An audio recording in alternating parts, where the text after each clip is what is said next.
हाँ जी स्टूडेंट्स, तो अब तक हम स्ट्रेट लाइन के अंदर करीब 6 लेक्चर्स पढ़ चुके हैं और 6 लेक्चर्स के अंदर हमने स्ट्रेट लाइन के जो भी कंसेप्ट्स हैं, स्ट्रेट लाइन के अलग अलग इक्वेशंस, स्ट्रेट लाइन के अलग अलग रूप जो हैं उनको आपस में परिवर्तन करना, ठीक है, ये सारा कुछ अब हम पढ़ चुके हैं। इसके अलावा स्ट्रेट लाइन के अंदर दो स्ट्रेट लाइन यदि आपस में कट करती हैं तो उनके बीच का कोण कैसे ज्ञात करते हैं, ये भी हम पढ़ चुके हैं। और जितने भी अलग अलग रूप थे स्ट्रेट लाइन के, उन सब पे हम क्वेश्चंस भी कर चुके हैं और कुछ अच्छे क्वेश्चंस आगे हम कर रहे हैं। तो देखिए नेक्स्ट क्वेश्चंस की मैं बात करता हूँ। क्वेश्चन है कि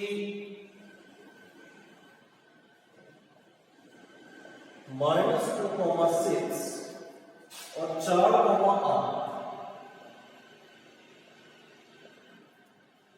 बिंदुओं को मिलाने वाली रेखा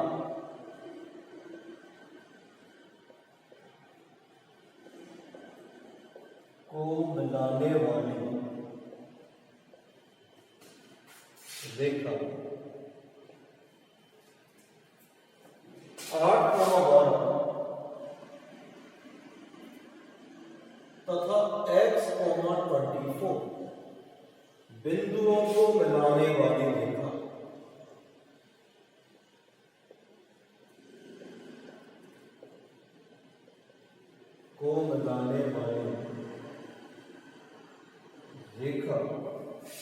पर लंब है।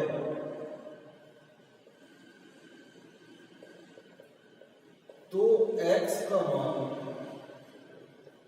ज्ञात है। ये आपका क्वेश्चन है कि -2,6 और 4,8 बिंदुओं को मिलाने वाली रेखा 8,12 और x,24 बिंदुओं को मिलाने वाली रेखा पर लंब है, तो हमें x का मान ज्ञात करना है। तो यदि केवल हमें x का ही मान ज्ञात करना है तो ये तो बहुत आसान है। दो बिंदुओं की सहायता से हम ये जानते हैं कि किसी भी रेखा की स्लोप निकाली जा सकती है यदि उस रेखा के अंदर दो बिंदुओं का मुझे मालूम है। तो यहां पर स्पष्ट है कि -2,6 और 4,8 ये दोनों बिंदु आपके रेखा L1 पर स्थित है और दूसरी कोई रेखा है जिस पर कोई दो बिंदु 8,12 और x,24 स्थित हैं और ये दोनों रेखाएं एक दूसरे के लंबवत हैं। ये क्वेश्चन में दिया गया है। तो हम ये कह सकते हैं कि ये रेखा L2 है कि यदि मैं L1 की प्रवणता निकाल लूं और L2 की प्रवणता निकाल लूं तो दोनों की प्रवणताओं का गुणनफल सदैव किसके बराबर होगा? -1 के बराबर होगा। तो ऐसे हम इसको सॉल्व कर सकते हैं और यदि ऐसा किया तो यहां से हम x की वैल्यू बहुत आसानी से फाइंड आउट कर पाएंगे। तो हम बात करते हैं L1 की प्रवणता। L1 की प्रवणता मान लीजिए इसको मान रहा हूं M बराबर x1y1 या x2y2, तो ये हो जाएगा y2 - y1 x1y1 x2y2, तो y2 - y1 upon x2 - x1 यानी 4+2।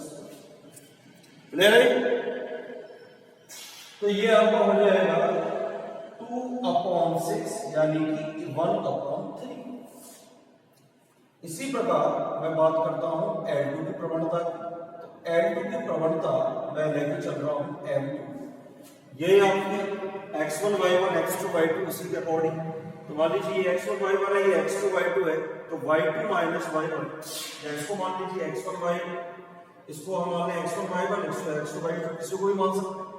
तो ये क्रिया मैंने y2 - y1 यानी 24 - 12 अपॉन x2 - x1 x - 8। ये प्रवणता किसकी आ गई? L2 की।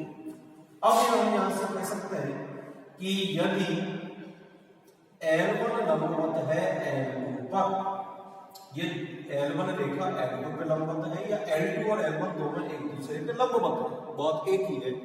तो इस कंडीशन में क्या होगा? बराबर होना चाहिए -1 के। M1 रेखा L1 की प्रवणता, M2 रेखा L2 की प्रवणता, तो 1/3 गुणा M2 की वैल्यू, देखिए फाइनली ये वैल्यू आई थी 12/x-8, तो ये आपका हो गया 12/x-8, ये बराबर किसका होना चाहिए, -1। इसको सॉल्व करें तो 4 टाइम्स कट गया, तो 4/x-8 बराबर -1। इसको मल्टीप्लाई करें क्रॉस, तो माइनस का x प्लस का 8, तो यहां से x का मान आ गया 8 - 4, यानी x का मान आ गया, बस यही हमें निकालना था, हमें x का ही मान निकालना था जो हमें प्राप्त हुआ। तो प्रॉब्लम बहुत ही आसान क्वेश्चन है, दो रेखाएं एक दूसरे के लंबवत है, तो स्पष्ट है कि उनकी जो स्लोप है या प्रवणता है, उनका जो गुणनफल है वो कितना होगा, -1। तो हमने इसको -1 कर दिया प्रवणता निकाल के, तो ये सॉल्व किया तो हमें x का मान ऐसे प्राप्त हुआ। क्लियर है? नेक्स्ट क्वेश्चन देखते हैं सीधा।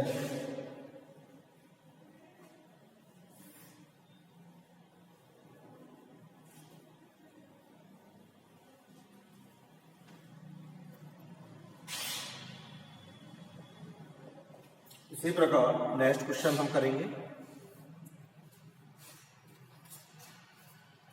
अगला क्वेश्चन है कि बिंदु 3,2 से जाने वाली उस रेखा का समीकरण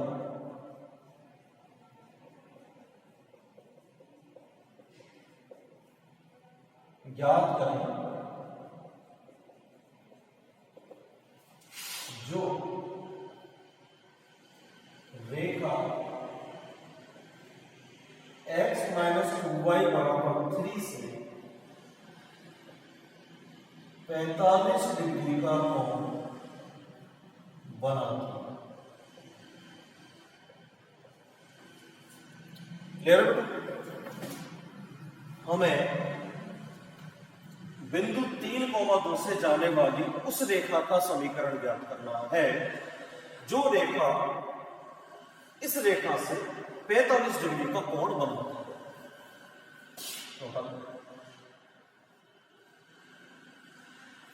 बिंदु 3,2 से पहले आप डायग्राम देखिए कि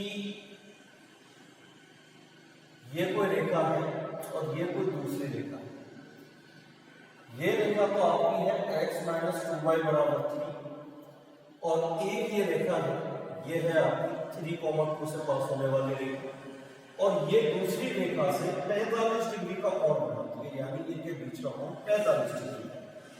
क्लियर? बीच का कोण 45 डिग्री है, तो मुझे उस रेखा का समीकरण यानी 3,2 से पास होने वाली रेखा का समीकरण ज्ञात करना है। तो ध्यान दीजिए, ये रेखा मान लीजिए L1 है, ये मान लीजिए L2 है।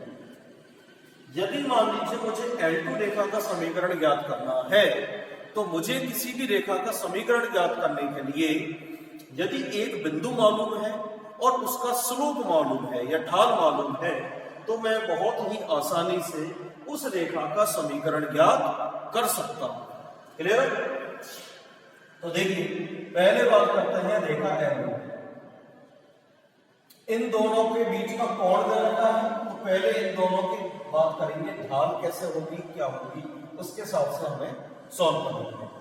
तो देखिए, रेखा L1 की यदि हम बात करें तो ये है x-2y = 3, इसको मैं लिख सकता हूं 2y = x-3, और ये हो गया y = x/2 - 3/2।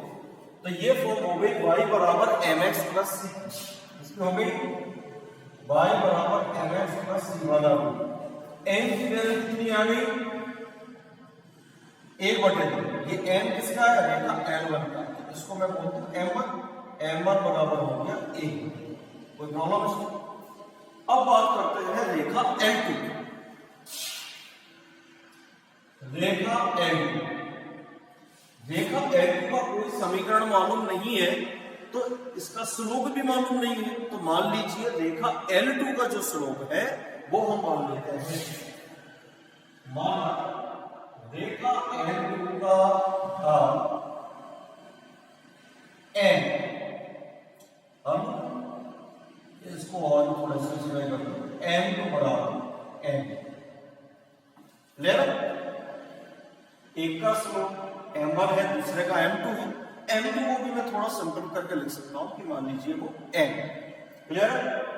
अब इन दोनों रेखाओं के बीच का कोण आपको दे रखा है, कितना है? 45 डिग्री। तो हम जानते हैं दो रेखाओं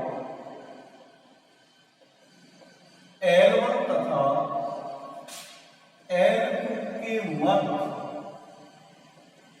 कोण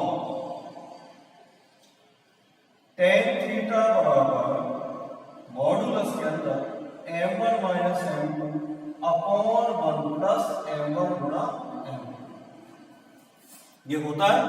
हमें M1 और M2 दोनों का मान मालूम है और थीटा क्या है, इन दोनों के बीच का कोण ये भी मुझे मालूम है। ये तीनों वैल्यू पुट कर देंगे तो ये तो हो गया tan 45 डिग्री बराबर M1 कितना है 1/2, M2 है आपका M और 1 प्लस M1 गुणा M। क्लियर? ऐसे हम कर सकते हैं। tan 45 डिग्री है आपका इक्वल्स टू 1, ये तो हो गया 1। तो 1 बराबर मॉडुलस के अंदर दो केस बने। इस मॉडुलस को भी बेटा मैं दो तरह से लिख सकता हूं, इसको मॉडुलस बोले हैं, प्लस माइनस बोले, एक ही बात है। तो प्लस माइनस 1/2 माइनस M बटे 1 प्लस M बटे 2। क्लियर? इसको थोड़ा एलसीएम वगैरह लेके हम सॉल्व कर लेते हैं। तो इसको हम लिख सकते हैं 1 बराबर प्लस माइनस, ऊपर तो हो जाएगा 1 माइनस 2M और नीचे हो गया आपका 2 प्लस M। ऐसा हो गया। ऊपर नीचे मैंने दो एलसीएम ले लिए, यहाँ दो लेंगे एलसीएम तो 1 माइनस 2M बटे 2, यहाँ एलसीएम दो लेंगे तो ये जाएगा 2 प्लस M बटे 2। तो 2 से 2 कैंसिल हो गया तो ये था। अब यहाँ पे जो हम अलग अलग केस लेते हैं, एक प्लस के लिए दूसरा माइनस के लिए। तो मैं कहता हूं प्लस लेने पर क्या आ रहा है 1 बराबर 1 minus 2M upon 2 plus M, इसको गुणा किया 2 प्लस M बराबर 1 माइनस 2M और माइनस 2M और ये दोनों आपके हो गए बेटा, तो ये हो जाएगा 3M बराबर 1 माइनस 2 और M बराबर ये माइनस है तो माइनस का 1/3। ये लिया आपने प्लस लेने का जब लिया तो आपको M की वैल्यू आई 1 माइनस 1/3। इसी प्रकार माइनस लेने हम दूसरे केस की बात करें तो ये हो जाएगा 1 बराबर माइनस का 1 minus 2M upon 2 plus M, ऐसे लिख सकते हैं। सॉल्व किया तो 2 प्लस M बराबर ये माइनस से गुणा हो तो माइनस का 1 है, माइनस का 1 प्लस का 2M माइनस M बराबर ये हो गया 2 प्लस 1 और यहां से M की वैल्यू आपकी आ गई कितनी 3। M का मान कितना प्राप्त हुआ 3। तो प्लस लेने पर माइनस M/3 और माइनस लेने पर आपको 3 प्राप्त हुआ। क्लियर है? दोनों ही मान सेपरेबल। तो यहां से अभी तक हमने क्या सीखा है कि केवल जो रेखा आपकी L2 का समीकरण ज्ञात करना था तो उसके लिए हम M निकाल चुके हैं। अब हम आसानी से L2 का समीकरण लिख सकते हैं क्योंकि L2 के अंदर एक बिंदु आपको दिया गया है 3,2। तो इसको मैंने बताया पहले। क्लियर है? और यहां से अब हम कहेंगे कि बिंदु 3,2 से गुजरने वाली तथा ढाल M बराबर -1/3 की रेखा का समीकरण। तो क्या होता है वो किसी भी एक बिंदु से गुजरने वाली रेखा का समीकरण y माइनस y1 बराबर M x माइनस x1 होता है। ये x1 y1 तो y माइनस 2 बराबर m है माइनस का 1/3 और ये x माइनस 3। इसको गुणा किया तो 3y माइनस 6 बराबर माइनस x प्लस का 3। ये आप सॉल्व करके देखेंगे तो x plus 3y minus 6 minus 3 बराबर 0, या ये आ गया x प्लस 3y माइनस का बराबर 0। क्लियर? यदि हम m बराबर माइनस 1/3 को लेकर चल रहे हैं तो रेखा L2 का जो समीकरण है जो कि 3,2 से गुजरती है, तो ये समीकरण ऐसे x प्लस 3y माइनस 9 बराबर 0 प्राप्त हुआ। क्लियर? इसी प्रकार यदि यही रेखा यानी L2 रेखा जो कि 3,2 से पास तो होती ही है और इसकी ढाल अब यदि m बराबर 3 बिंदु 3,2 से गुजरने वाली तथा ढाल m बराबर 3 की रेखा का समीकरण क्या होगा? कंसेप्ट वही y माइनस y1 बराबर m x माइनस x1। अब x1 y1 कितना है? 3 और 2, तो y माइनस y1 बराबर m है 3, ये x माइनस 3। सॉल्व किया y माइनस 2 बराबर 3x माइनस का 9, y माइनस 2 या इसको इधर ले जाते 3x माइनस 9 माइनस का y प्लस 2 बराबर 0 और पक्षांतर का लेकर और 3x माइनस y माइनस का 7 बराबर 0। क्लियर? तो वह रेखा जो बिंदु 3,2 से गुजरती है और जिसकी ढाल या तो माइनस 1/3 है या प्लस 3 है, तो उनका समीकरण या तो x प्लस 3y माइनस 9 बराबर 0 होगा या फिर 3x माइनस y माइनस 7 बराबर 0 होगा। क्लियर है? दोनों ही कंडीशन आपकी एक्सेप्टेबल है, दोनों ही आप संभव है। क्लियर है? नेक्स्ट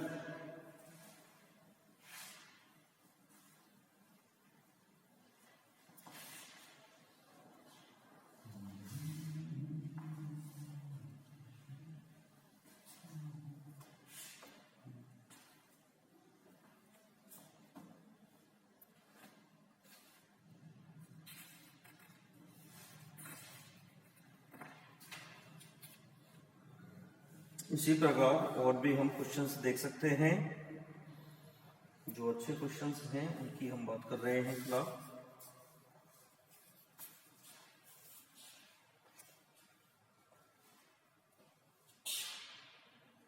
देखिए अगला क्वेश्चन है कि उस रेखा, उस सरल रेखा का समीकरण ज्ञात करें जो बिंदु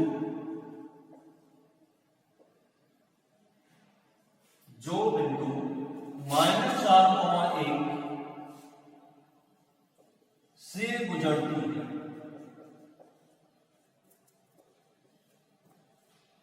तथा यह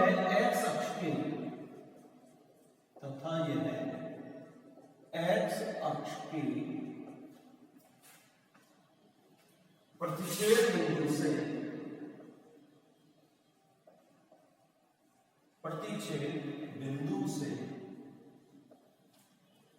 1:2 के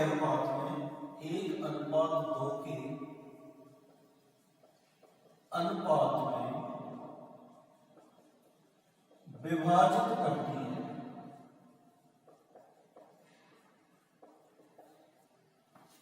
क्लियर? तो देखिए उस सरल रेखा का समीकरण ज्ञात करना है जो बिंदु -4,1 से गुजरती है, यानी एक बिंदु दे रखा उस रेखा का, और यह x अक्ष के प्रतिच्छेद बिंदु से 1:2 के अनुपात में विभाजित करती है।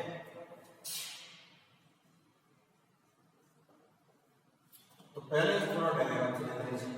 कोई भी रेखा जो -4,1 से गुजरती है, -4,1 बेसिकली इस साइड होगा, तो हम रेखा कुछ ऐसा बना देते हैं।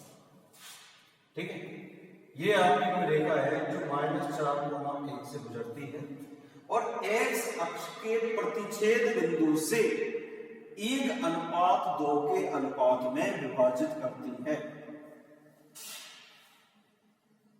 x अक्ष के प्रतिच्छेद बिंदु से, ये x अक्ष का प्रतिच्छेद बिंदु है यहां पे, तो यहां से ये 1:2 के अनुपात में विभाजित करती है। यानी ये जो है रेखा आपके 1:2 में ये इसको डिवाइड कर रही है इस बिंदु से। यानी इस अनुपात को हम कुछ ऐसा लें कि ये आपका हो गया 1 और इधर अनुपात आपका हो गया 2, ऐसे ही ले लेंगे। कोई प्रॉब्लम किसी को इसमें? क्लियर है कि नहीं है?